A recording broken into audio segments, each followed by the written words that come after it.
Chairman P T I barrister Gohar کہتے ہیں کہ مطالبات تحریری شکل میں نہ ہونے پر مذاکرات تاخیر کا شکار نہیں ہونے چاہیے۔ مذاکرات کسی ڈیل کے لیے نہیں، ملک کی بہتری کے لیے ہو رہے ہیں۔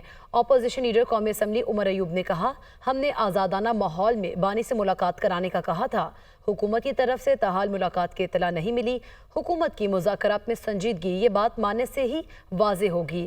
شبلی فراز نے کہا، القادر ٹرسٹ کیس کا فیصلہ نہ آنے پر ہمیں تشویش ہے، فیصلہ فوری آنا چاہیے۔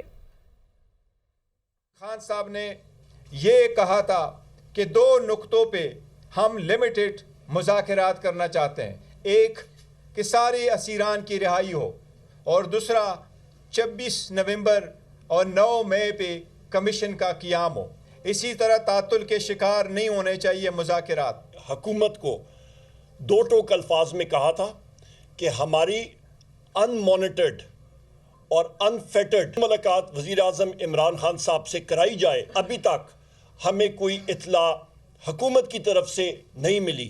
حکومت کا سیریسنس، ان کی سنجیدگی اسی بات سے پتہ لگے گی کہ ہمیں وہ انفیٹرڈ ماحول میں بندش کے بغیر ہماری وہ ملاقات وزیر اعظم عمران خان صاحب سے کرائیں۔ اسلام آباد ہائی کورٹ نے اپنی ایک ڈیٹیل ججمنٹ دی جس میں کہ یہ صاف پتہ چلا کہ خان صاحب پہ یہ کیس بنتا ہی نہیں تھا۔ جو القادر پہ آپ آ جائیں، یہ وہی کیس ہے جس میں کہ خان صاحب پہ ابھی جس کا کہ فیصلہ اناؤنس نہیں ہو رہا۔ کیوں نہیں ہو رہا؟ یہ ہمیں اس کی بہت تشویش ہے۔